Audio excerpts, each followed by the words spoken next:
नमस्कार सभी छात्रों को प्रज्ञान एकेडमी में आपका बहुत बहुत स्वागत है। आज काफ़ी दिनों के बाद एक बार फिर से आपके सम्मुख आ रहे हैं। आप सबको पता है, आने की वजह भी आपको पता है कि क्या कारण है आप सबके सामने आया गया है यहाँ पे कुछ बताने के लिए, क्योंकि आज लगभग 2-2.5-3 घंटे पहले एक नोटिस आया है उत्तर प्रदेश पुलिस भर्ती बोर्ड की तरफ से, जिस भर्ती का आप लोगों को बहुत बेसब्री से इंतजार था। और मेरे ख्याल से लगभग अगर हम एक मोटे मोटे तौर पर समय को देखें तो 2-2.5 साल से लोग इंतजार कर रहे थे इस भर्ती का, और अंततः आज वो भर्ती आपके सम्मुख आ गई है। 60,000 प्लस पद हैं उसमें, और आप लोगों को पता है बहुत सारे लोग बहुत बेसब्री से इंतजार कर रहे थे कि कब आ रही, कब भर्ती आ रही है, तो उनके लिए ये बहुत अच्छी खबर है। लेकिन आप लोग जानते हैं अभी 1-2 दिनों में कुछ घटनाएं हुई हैं ऑनलाइन सोशल मीडिया पे, उनको सुनकर, और खासकर उन बच्चों के लिए जो बच्चे अभी तैयारी में नहीं लगे थे, उनके लिए थोड़ी दुखद सूचना भी है कि आपको समय कम मिल रहा है। हालांकि हम लोगों की जो ऑफलाइन क्लासें चलती हैं उनमें हमने शुरुआत में ही बताया था कि आप लोगों को ऑनलाइन जो फॉर्म भरे जाएंगे, ऐसा मेरा अनुमान है, पूर्वानुमान, कि कम समय मिलेगा। हालांकि अभी कोई ऑफिशियल डेट नहीं आई है आयोग की तरफ से, लेकिन फिर भी जिस प्रकार के नोटिस वायरल हो रहे हैं उससे यही लगता है कि आपकी परीक्षा जो है वो फरवरी में कराने का आयोग का पूरा प्लान है। ठीक है, तो उसी के संबंध में हम कुछ सूचनाएं आपके साथ लेकर आए हैं, कुछ सूचनाएं साझा करेंगे। आप सब जानते हैं मेरा नाम अमित तिवारी है, मैं हिंदी अध्यापक हूं, आप सबको हिंदी पढ़ाता हूं। ठीक है, देखिए, तो हम थोड़ा सा नोटिस पर चर्चा कर लेते हैं कि नोटिस क्या है। देखिए, आप लोगों को पता है कि उत्तर प्रदेश पुलिस भर्ती बोर्ड, उसकी तरफ से आज नोटिस जारी किया गया है, जिसमें आप लोग देख पाएंगे साफ साफ लिखा हुआ है दिसंबर 23, 2023। आज की डेट में ये नोटिस आया है, और पुलिस में आरक्षी नागरिक पुलिस के पदों पर सीधी भर्ती 2023 के लिए। अच्छा, इसमें एक अच्छी बात क्या है, अच्छी कहो या जो भी कहो, इसमें सिर्फ और सिर्फ सिविल पुलिस के पद हैं, उसके अलावा और कोई पद नहीं है। तो इतनी बड़ी संख्या में 60,244 पद, ये अपने आप में एक रिकॉर्ड है, जो उत्तर प्रदेश पुलिस भर्ती में इससे बड़ी वैकेंसी अब तक नहीं आई है। चाहे वो आप किसी विभाग में देख लीजिए, चाहे वो दरोगा की जैसे इससे पहले वैकेंसी आई 9,500, वो भी अपने आप में इतिहास में सबसे बड़ी वैकेंसी थी, जहां तक मेरा अनुमान है, जहां तक मैं जानता हूं। इसी हिसाब से अगर हम 60,244 को देखें तो ये भी अब तक की सबसे बड़ी वैकेंसी है। आप देखिए, अनारक्षित यानी जर्नल जो पद है, अनरिजर्व जिनको कहते हैं, 24,102 पद हैं। ठीक है, ईडब्ल्यूएस जो जर्नल कैटेगरी के लोग होते हैं, जो आर्थिक रूप से पिछड़े होते हैं, उनको 6,024 पद मिलेंगे।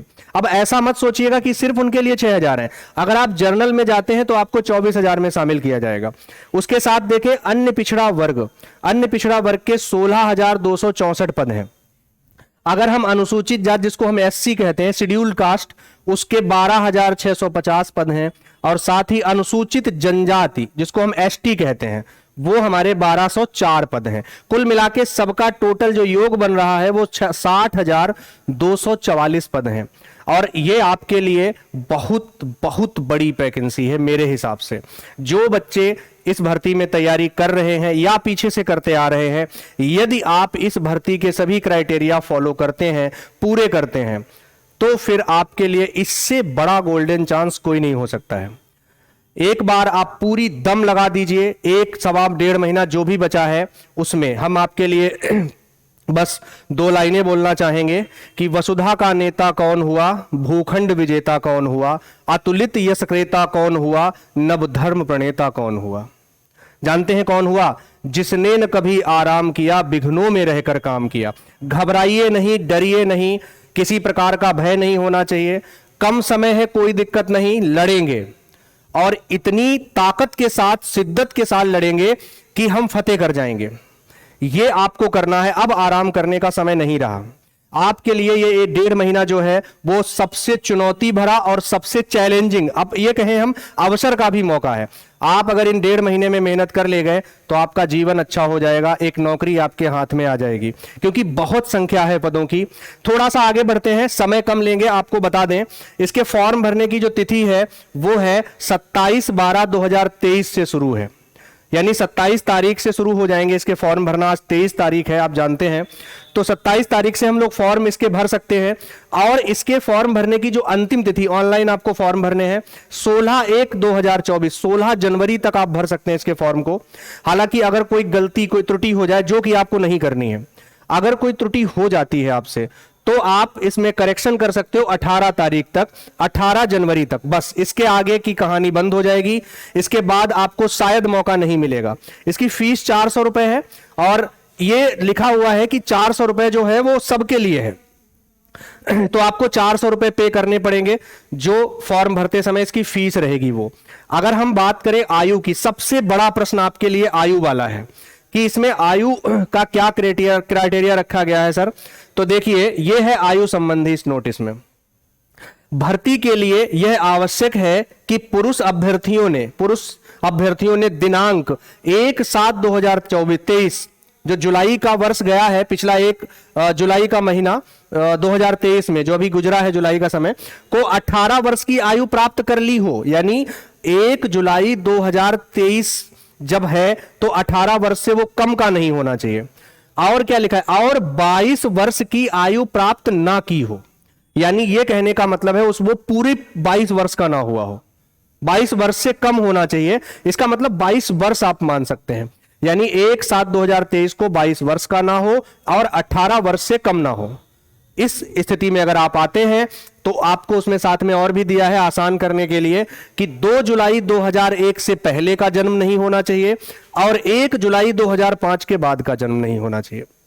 यह आपका रहेगा जो आयु संबंधी है पुरुष अभ्यर्थियों के लिए। अगर हम महिला अभ्यर्थियों की बात करें तो महिला अभ्यर्थियों में क्या रहेगा, 1/7/2023, यानी आप 1 जुलाई 2023 जो कि गया है, हम बार बार कह रहे हैं आपसे, यह बात ध्यान रखना, आगे वाला नहीं, वो 24 का जुलाई है। ये 1/7/2023 18 वर्ष की आयु प्राप्त कर ली हो और 25 वर्ष की आयु प्राप्त ना की हो। ठीक है, महिलाओं के लिए आप जानते हैं 25 वर्ष की आयु रखी जाती है, ये आप सबको पता है। महिलाओं में उम्र की छूट होती है और महिलाओं में कैटेगरी से मतलब नहीं होता है, सीधे सीधे उम्र में छूट होती है।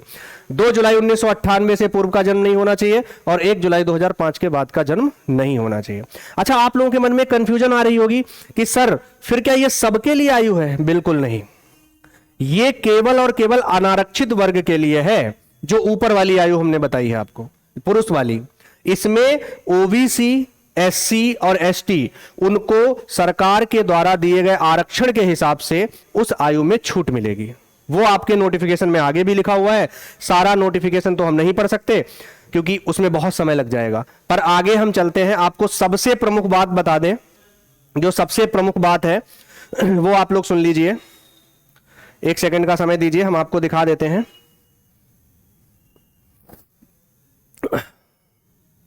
देखिए,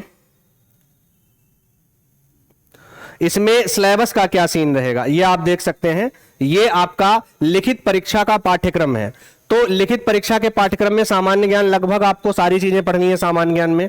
ठीक है, करंट अफेयर से आपको पढ़ना है, आपको इतिहास, भूगोल, पॉलिटी सब पढ़ना है, ठीक से पढ़ना है, आपको सिलेबस देख के पढ़ना है।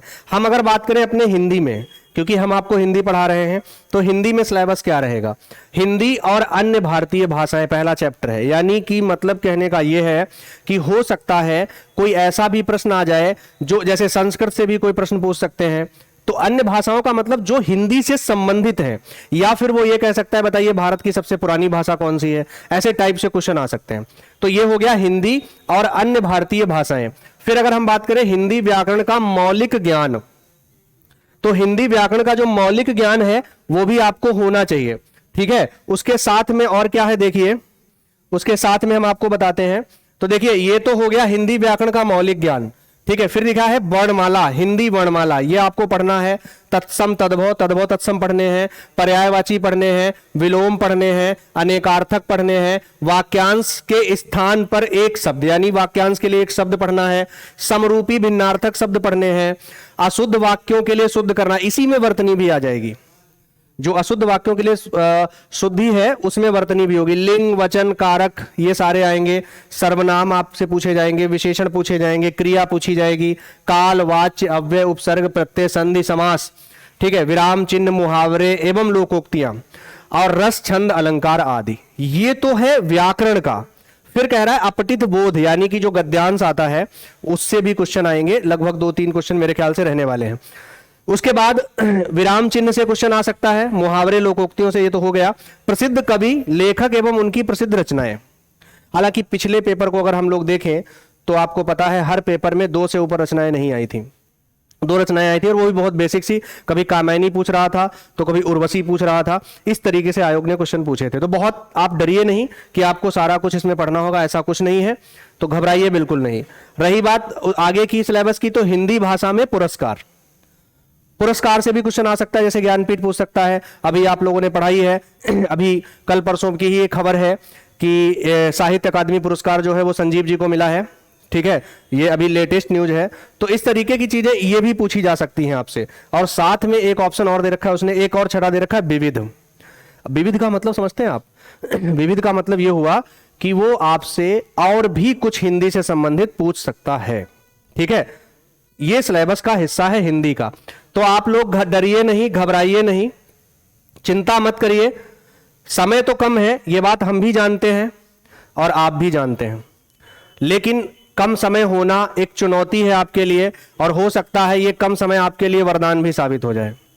क्योंकि आप सब जानते हैं कि जो वो बच्चे बहुत कम है जो रेगुलर शुरू से तैयारी कर रहे थे, बहुत सारे ऐसे बच्चे हैं जो इंतजार कर रहे थे भर्ती का, और आप जानते हैं कि ये बड़ी संख्या है जो बहुत सारे लोग इंतजार कर रहे थे भर्ती का।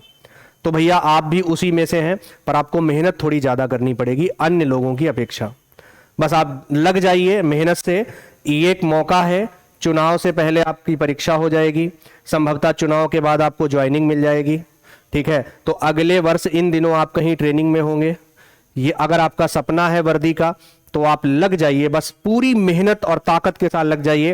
अब रही बात, हम अगर अपनी बात करें तो हम लोग आपको जल्द ही हो सकता है आज ही नहीं तो फिर कल तक हम आप लोगों को किसी भी प्रकार का बैच बना रहे हैं, हम लोग सोच रहे हैं कोई, उस हिसाब के बैच की आपको जानकारी दी जाएगी। ऑफलाइन बैच हमारे चल रहे हैं, रेगुलर चल रहे हैं, पिछले काफी समय से चल रहे हैं, बहुत लंबे समय से। बैच लगभग पूरा भी हो गया एक बैच। तो अब हम लोग क्रैश कोर्स के टाइप का भी एक बैच लाएंगे उन बच्चों के लिए जो बच्चे अभी आए हैं, उनके लिए क्रैश कोर्स टाइप का रहेगा। यानी उसमें हम लोग जल्दी करेंगे, भले ही वो क्लासें हम लोगों की लगभग 5-6 घंटे की हो जाए, अपने एक एक सब्जेक्ट को 2-2 घंटे देने पड़े, वो हम लोगों की जिम्मेदारी है। पर सहयोग आपका भी चाहिए अगर आपको अपना सिलेक्शन चाहिए, ठीक है। बाकी मेहनत करिए, परिश्रम करिए, खुश रहिए, प्रसन्न रहिए, मुस्कुराते रहिए और ईश्वर करे आपका इस बार चयन हो जाए। धन्यवाद।